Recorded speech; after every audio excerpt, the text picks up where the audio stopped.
Hi everyone, my name is Jen and welcome to the Book Refuge. So today we have my weekly reading wrap up. I can't talk, pardon me. I've already filmed a couple videos today, so my talking skills are going down the longer that we do this. But anyway, so I don't know whether this video will be long or short. Couple reasons. One, it is the second day of the romance takeover readathon, the historical romance readathon. Wow, this video is off to a great start today. And so there's a couple books that I have read for that already that I'll talk about at the end of this one and just say a few things because I'm also working simultaneously on a reading vlog for that, which will have more details, as well as, of course, my wrap up next week. So don't want to spend too much time on that. And then the vast majorities of books that I read this week were all rereads because I've continued my reread of a certain author that I'm sure you are aware of by now if you follow any of my social medias, because I've been talking about it nonstop. It's a thing. But let us get going. I have 12 books that I read and 2 DNFs we got to talk about real quick. So I'm actually just going to get the DNFs out of the way because I don't want to spend a lot of time on them.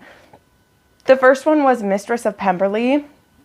I can't remember the author name for this because I didn't write it down on this paper, but here's a picture of it. This one was recommended to me in one of my videos.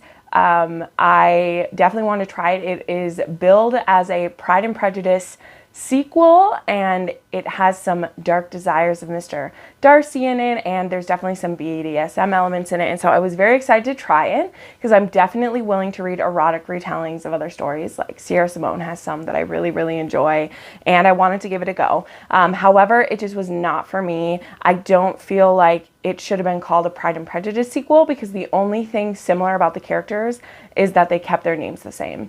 And for me, when I read a sequel like that or a redux, like I'm totally fine with you. Like I said, I'm totally fine if you mix it up and you want to do a retelling that's sexier. I am all about it. But there was nothing about Darcy or Elizabeth that even seemed the same to me, as well as the kind of BDSM elements we were bringing in were not ones that I appreciate. They were done in a very ham-fisted way. And then when I did a little bit of research into this, I found out that these books were originally released as like scene clips, and then they were put together into two bind-ups, and it is very noticeable. So I DNF'd at about 30%, and I was like, done. The next one, this is actually a read for the historical romance readathon, so I'm going to need to find an indie published author to replace, which shouldn't be too difficult since I just did a video about all of these authors that I really love. But this book was called Scheming the Duke by Elle Michel, and it just didn't work for me. I chose to DNF this book at about 70% because I was just very uninterested in it. I didn't like some of the choices that were made for the narrative or even how it was told. It was told in first-person POV, and we have 3 different POVs. And it was supposed to be set in Victorian times, and it just didn't feel like that. And then also, this is a romance, and our 2 leads, I was 70% into this book, and they had maybe spent 20 pages of page time in the same place. So there was not a lot of romance happening for me. And I was like, there's no way in this last 30% I'm going to be satisfied with whatever romance comes. And so I just had to back out of it because I didn't want to write a bad review for this book. Because it is indie published, and I just don't feel comfortable like slamming a book that was someone's first book, because the premise of this book is what got me into it, and it's what kept me going. And then eventually I was just like, I gotta back out because if I finish this book, I will need to write a really serious reasons why I don't like it, and that's just, I don't get any satisfaction out of doing that, right? So I did. Okay, now to get into happier things. So the first book that I finished, which I've already talked about ad nauseum, and you're going to hear about it some more because I finished Bound to a Warrior by Donna Fletcher. I have talked about this on my Instagram. I've talked about it in like other vlogs. I love Donna Fletcher. I have read her Sinclair Brothers series, and then this is the next one I'm starting, The Warrior King, planning to continue this series because I absolutely loved it. This book, if you can't tell, they are actually chained together. And this book starts with Duncan and Mercy being chained together.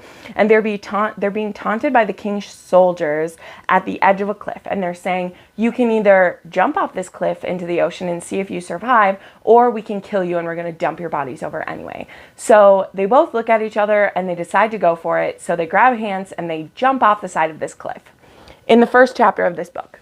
And when we get into the water, it becomes clear that our female lead, Mercy, she can't swim, but she decided to trust our hero Duncan and take this shot. And so he's immediately very impressed with this woman.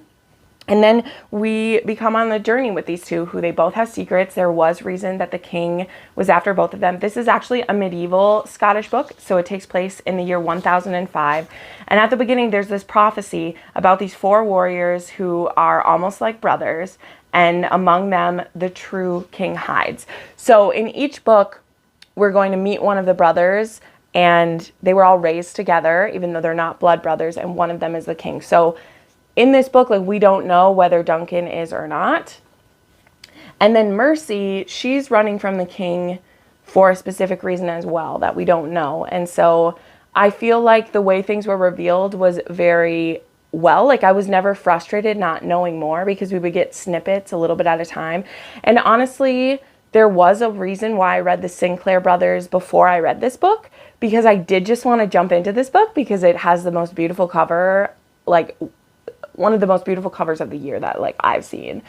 And I just didn't want to start with this one and not understand her writing style. And I'm very glad I did, because she has this way about writing that it's just so pure and sweet and very low angst. You will hear me say that when I describe Donna Fletcher quite a bit. She's very low angst, even though we are in danger. Like, in a lot of her books, there is fighting, there is killing, there is a lot of really intense things that happen, but it's never written in a way where you feel stressed, but there's still danger. Like, I don't know how she does it.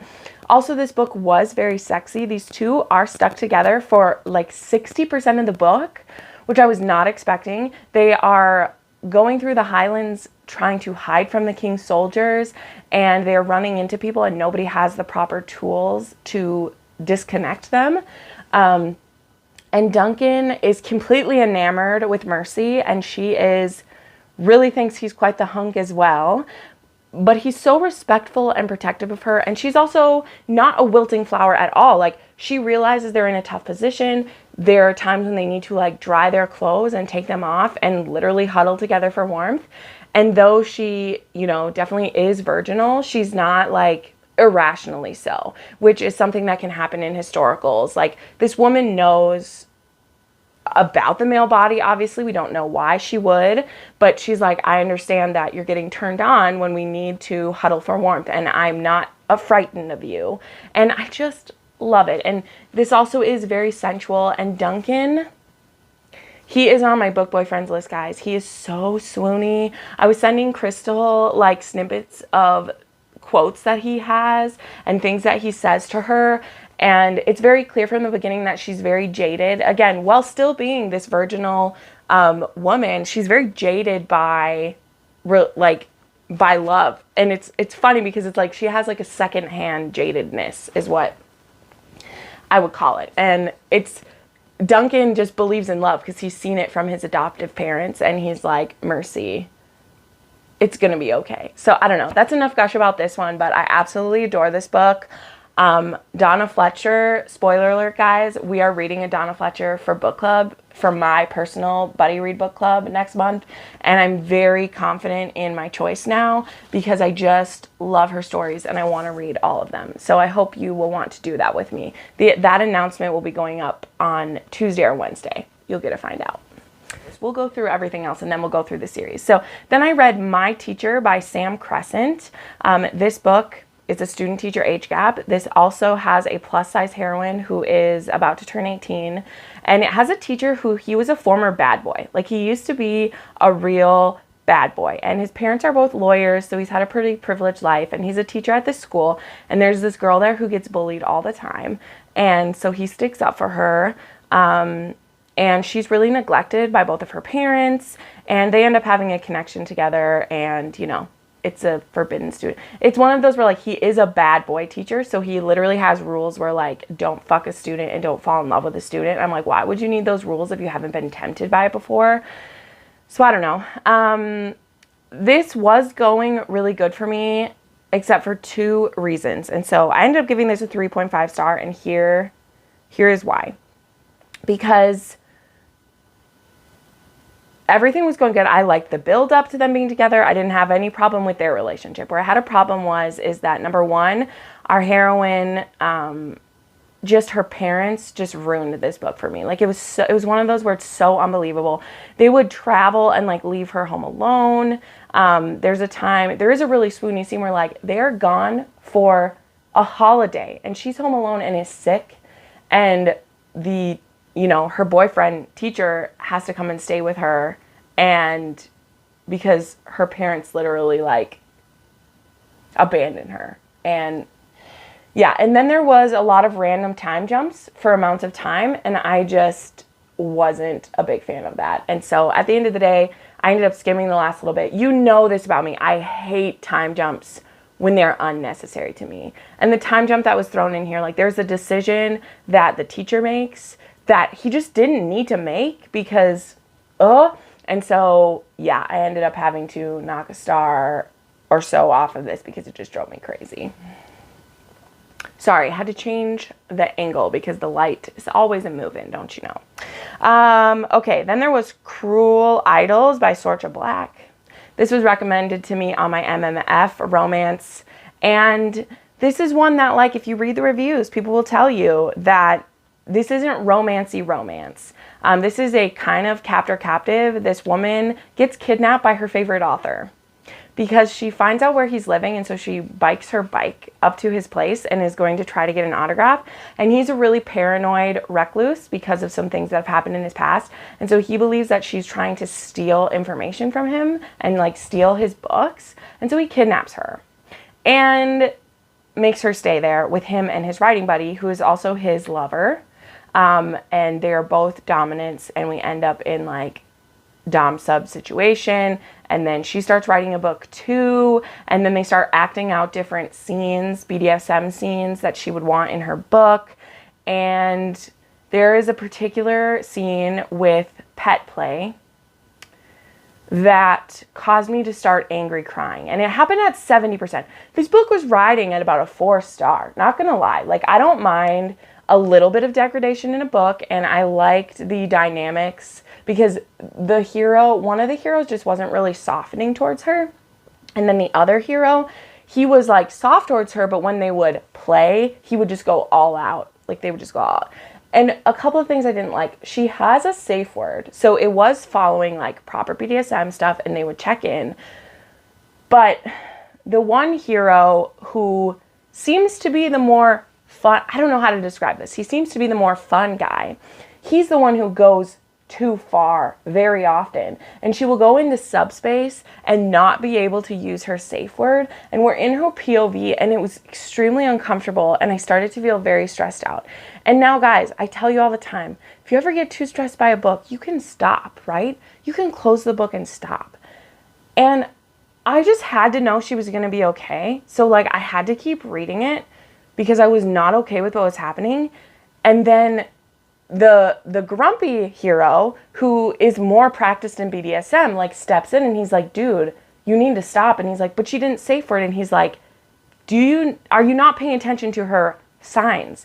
She cannot say for it anymore. She is lost in subspace, and you as the dom need to make the decision to help her. Because it's one thing if if the sub is willing to be pushed to a certain point and, like, won't safe word, but you've pushed her so far into subspace and into this pet place. She's literally, like, in a cage, wearing the collar, having to, like, eat back up his, like, cum and stuff, and, like, whatever. It's getting really dark, but she literally could not safe word. And I'm okay when things go wrong in a book like that, because I like when it's, like, a learning opportunity because nobody's going to be perfect at BDSM, but that's why you need to be very in tuned to the body. And because we had an inexperienced dom playing with someone who's willing to go very far, like she's willing to be pushed very far, it was an extremely dangerous situation. And so then when the grumpy dom steps in and he's like, man, no, you need to end the scene and we need to do aftercare, like you need to do this. We didn't discuss it. In fact, there was then an even crazier scene that we did after that. And so I eventually was angry crying, and I messaged Jessin, and I was like crying, and I was like, Jessin, this fucking book, I hate it so much.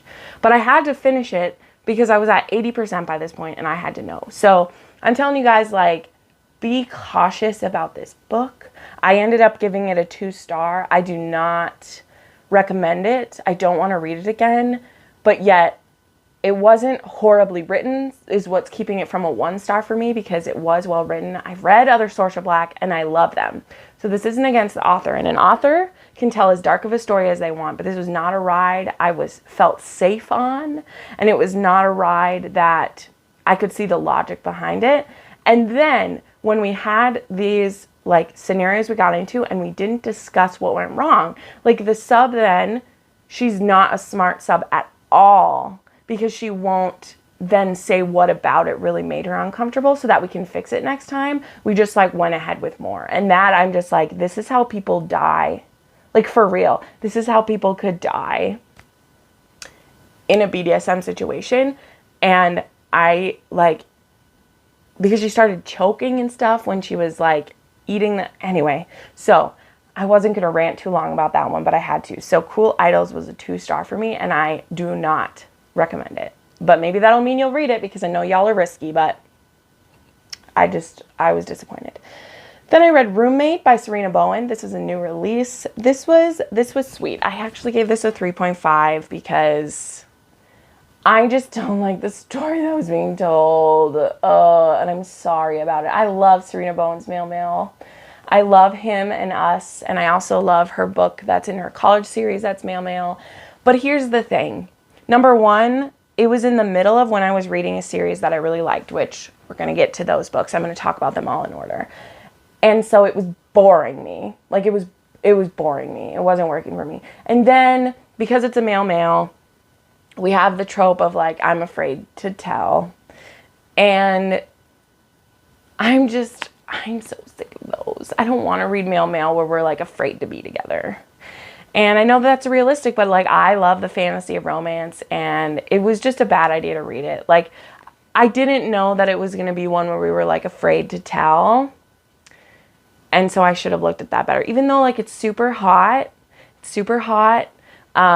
because one of them's like a lumberjack basically and really sexy, and the other one he is shunned for being gay, like his family won't accept him anymore. And this connects with the True North series, which I've only read a couple books. So like we do get to see Griff and a bunch of the characters, which was fun. But it just didn't do it for me. So this was a 3.5.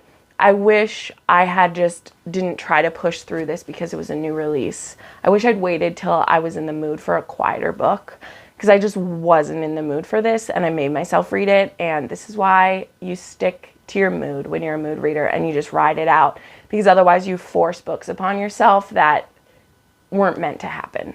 So I'll fully admit that this is probably more a 4 or 4.5, but it just wasn't working for me.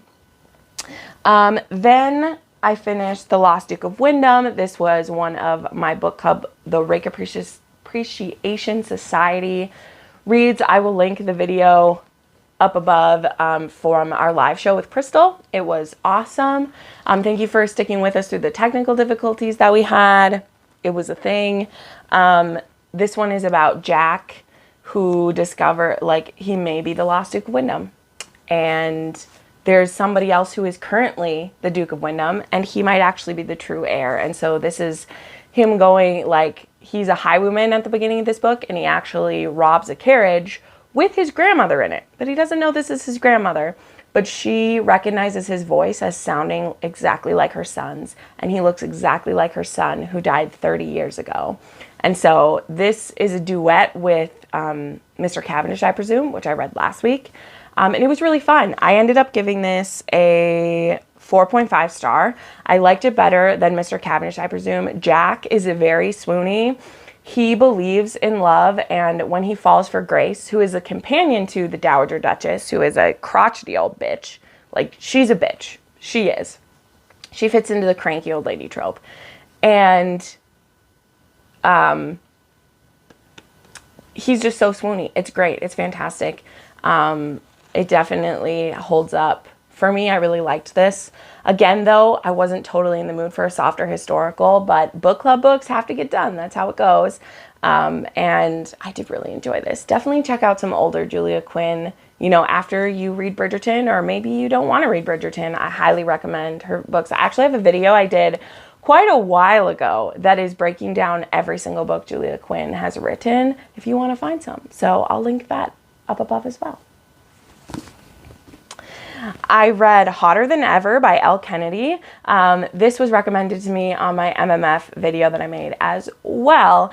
And this is the one people say by Elle Kennedy is the best one, whereas the other books in the Out of Uniform series, so this is like book 9 or something in the series. The other ones are all like threesomes, but they're like shorter books, and they're not menages in the sense that they become a relationship. They're like MFM or they're MMF, but just for like some scenes together, which is okay. But I like a menage where each person is vital to the relationship.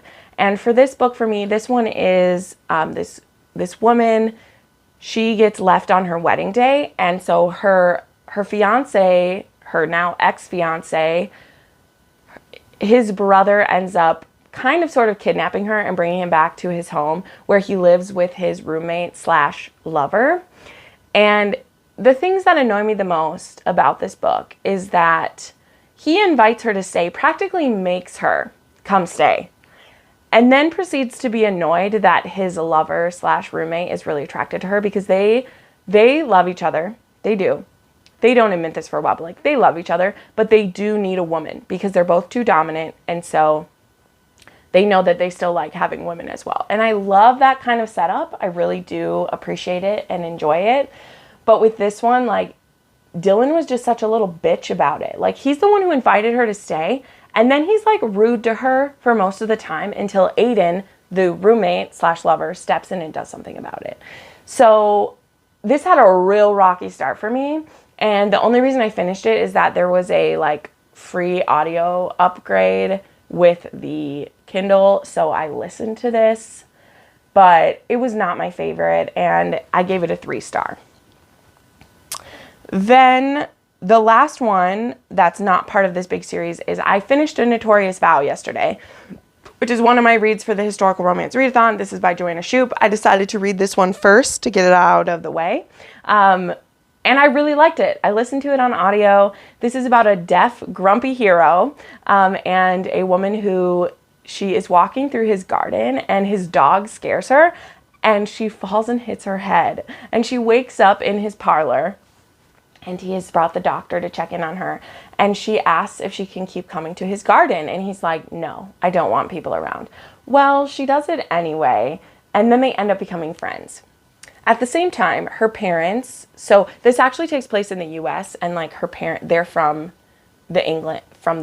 They're from England, and they've come to the US, and they're trying to marry her off to an 80-year-old man because they have a lot of debts. And once they find out, because she does not want to marry this person, but she has social anxiety, her parents are awful and they really bully her and emotionally abuse her, and she has severe anxiety, and so she's always worrying about how to please them and feeling like a failure and all these things. And so being friends with Oliver, her parents find out and they demand that he marry her. And so this becomes an arranged marriage because she's been spending time with him, and they're like, your reputation is ruined and you won't marry this 80-year-old, so you need to marry Oliver. And yeah, it is a bit rough, which is why I got 4 stars for me, because I loved what Joanna Shupe was doing with the representation in this, with showing anxiety and then also the deafness. And our hero is an inventor, and he's actually trying to invent a hearing device. And so we get to see a bit of history about that. We get to hear a bit about deaf history too. I can tell she did her research. Little known fact, I actually took 2 years of sign language. I'm horrible at it. So, but I had to take the history of sign language and classes revolving around that. And so a lot of the history, I do know about the history of the deaf in the US and the schools and the misguided thoughts that a lot of scientists had about it. And those are represented in this book. So I really enjoyed that. But the solution to this story didn't quite work for me, as well as I don't feel like the heroine actually grew as much as I would have liked to see her grow. And so it ended up being a 4-star, but I really enjoyed it and I will recommend it in the proper videos. So I'm really glad that I read it. So this was the start to my readathon and it was very good.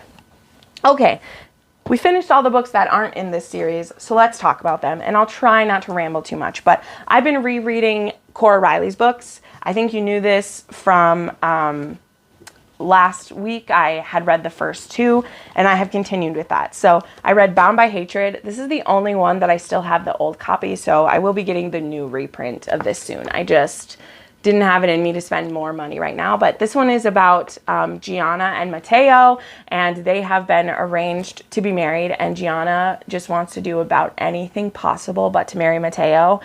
She wants out of the mob life, and the mob life is not going to let her go easily.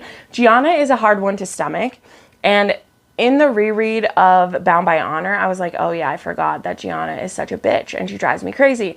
But in this book, when you get to be in her head, she is pretty irrational about how she fights things, but I also really respect her because I can understand her frustration and her fear and just that she doesn't want to be broken by this world. And she's a good person, but she's surrounded by bad people and she just needs to kind of give in because Matteo, he's her match and I love it. So 5 stars. These are all going to be amazing. Then I read Bound by Temptation. This is about the youngest Scuderi daughter. Her name is Lily, and this is a forbidden romance. The first 3 in that series are actually arranged marriages, so they're not forbidden. They are just dark because it's mafia. This is actually the first forbidden romance because it is between Romero, who is a made man. He is just a soldier. He is one of the guards that Luca trusts to watch Arya, his wife, because he is completely loyal to him. And Lily has been pursuing Romero often, like whenever she's around him, she's flirting with him, sitting in his lap, touching him. Since she is a child, she's been doing this. And over the course of the years, she is tried to move on, but doesn't want to. And then things come to a head when she, turns 18 and her father, the motherfucker that he is, assigns her to marry this 6-year-old guy because it's going to be a trade. Like this guy that she's being engaged to also has a daughter her age that is going to marry her father. So they're literally swapping daughters and it's disgusting. But yeah. So this one's the first forbidden romance and it was so good. It was so good. It was fun going back to see my ratings for these because I really did give all of these books 5 stars. But for some reason I didn't remember how much I loved them because, and I've said this before, I've reread the Cora Chronicles the most and I haven't reread many of the Born in Blood series. And so this was so much fun rereading these. So this was amazing. I love these covers.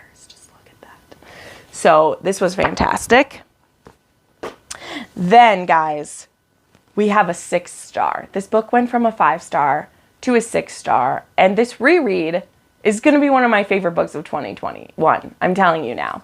And that is Bound by Vengeance. So this is book 5. And this book in the Born in Blood Chronicles steps away from the outfit and the familia. And we actually are in Vegas for the first time. So this is kind of like a backdoor pilot, if we wanted to use TV terms, for the Cora Chronicles. And we meet Growl, who is an enforcer for the current head of the Cora, who is an absolute bastard. His name is Bendito Cora, or Bendito Falcone. And he is horrible. And so he takes down this traitor of his, and this traitor has 2 daughters. One of them is Cara. And so he actually lets Growl, his enforcer, have one of the daughters. And Growl picks Cara. And so he takes Cara to his home, and she's now his captive. And this is the Beauty and the Beast retelling that I didn't know I needed. But this is what it is. I was reading this book with Juliet Cross, and I've kind of got her into Mafia, and it's been really fun. I'm reading these books with Jesson and Juliet, and it's life-giving to me. Like, I'm just loving it. And she is obsessed with Growl, and I might be obsessed with him too. I'll tell you, if you don't feel like you want to read an entire series, you could start with this book, because it starts with brand new characters to us. We've never met these people before. And though there is some crossover later in the book where we meet, like, Luca and Matteo are in this book, they are introduced to us as outsiders, so you don't have to know them beforehand. But this is a Beauty and the Beast retelling that I did not know that I needed. Growl is a damaged hero, a scarred hero. He is called the Monster. He's called Growl because someone tried to cut his throat when he was young, and it healed in kind of a Glasgow smile, and it means that his vocal cords were damaged. So he has this real raspy, growly voice, and so that's why he's called Growl. We don't learn what his name is until the last page of this book. And Kara is given to him as a gift, and he can use her and do whatever he wants with her.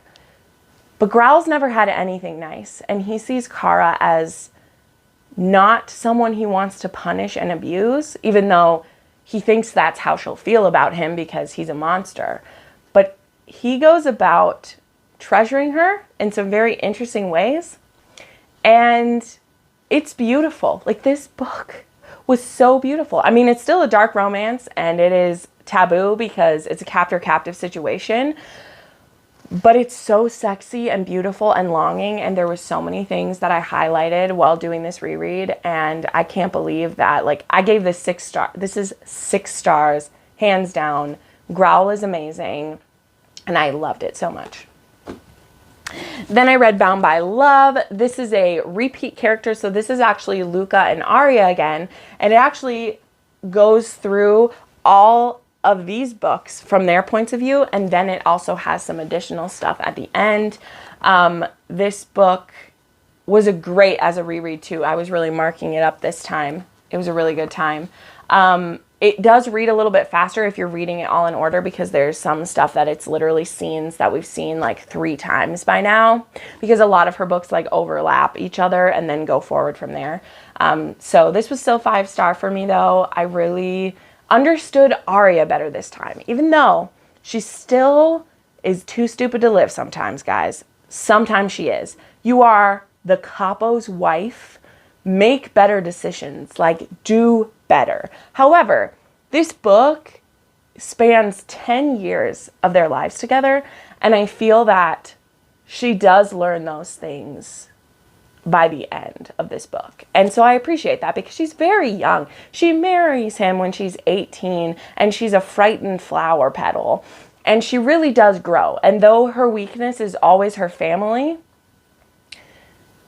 I feel like this book shows her in kind of a new way too. So I really did like it. So then I was reading these books in like written order this time, kind of. And so after Bound by Love, you actually can start the Camorra Chronicles, because Bound by the Past, which is Dante and Valentina's repeat book, there's a lot of events for the Camorra Chronicles that get spoiled in that one. And so since I'm reading these with like Jesson and Juliet, and now Tiffany too, I was like, guys, I think you need to start the Camorra Chronicles after Bound by Love, because if you read Bound by the Past, you would see all of these events through Dante's eyes first, and I don't think that you should. So we skipped over, and we started Twisted Loyalties. This book, it's like a spoiler to say who it's about for my friends who aren't there yet. So like, I'm not going to say who it's about, but if you've read this series, you know who it's about. So we're going over to Vegas, and some things got shook up in Vegas at the end of this one. That's why this is like a backdoor pilot into the Camorra Chronicles. And we meet the Falcone brothers and their group of, their very small group of trusted people. And then we also have a girl who is from the wrong side of town, stumbles into Vegas and practically into the lap of this character, and doesn't know what the Camorra is, doesn't know about the mob game in Las Vegas, and really finds herself pretty securely entrapped in everything. And it was really great. I really loved this reread. I love the whole reread. They're so good. These books are just fantastic. So my thing is that this is the start of a new series, but I just don't believe that it would like mean as much to you if you don't read these like in written order. And that's why I really encourage people to start with the Born in Blood series. And the Born in Blood series does go so much faster because those books are all like 200 to 250 pages. And so it goes pretty quickly, but this was fantastic. And then the book that I just finished last night for my reread was Twisted Emotions. This one is another 6-star. This is tied for my favorite Kimura book. The next one is actually my favorite Kimura book and was on my favorites of 2020 because I just love that book so much. And that's the book that you need to have read, the Born in Blood series, specifically Dante's book, to appreciate that one. But this one, again, I won't say which characters this one's about, but this is about a Falcone brother and an outfit. No, it's a cousin of the Familia. So it's one of Luca's cousins marries someone from the Kimura to help make peace. And this woman, she was assaulted when she was a child. And a big theme in the mafia is that you have something called the bloody sheets tradition. And so the day after your wedding, your bloody sheets are like hung up to show that you were a virgin, I guess. And so this heroine is completely terrified that not only will a husband be disappointed, but because she's married to one of the Falcone brothers, that once her secret is discovered, they will be insulted that they were given sullied goods. And then they will kill her and start the war anew. Little does she know that the man she gets married to does not take it lightly what happened to her and does not blame it on her. She's a very frightened woman, and that is hard to read, but the patience and diligence of her husband, who is a sociopath, completely believes he's without emotion. He's still very logically is able to be like, yeah, but like you were a child. You didn't choose for this to happen to you. That's a horrible thing that was done to you. And he's very understanding of what she's been through. And she can't help but fall in love with this person who has no hope of ever loving her back. Or does he? So there you go. Those are all the books I read this week. It was 80% rereads, but you know what? I've had a shitty time in my life lately. We all have. And I just needed the comfort of Cora Reilly. And you know what? I regret nothing. It was absolutely fantastic. And yeah, I hope you will consider giving the Born in Blood series a try too, because next week you'll have the rest of those books in my wrap up, as well as the historical romance stuff. So thank you so much for watching. I put out new videos 3 to 4 times a week. Make sure to subscribe for more content and check out channel memberships if you'd like to spend more time with me other than here. So have a wonderful day. Bye.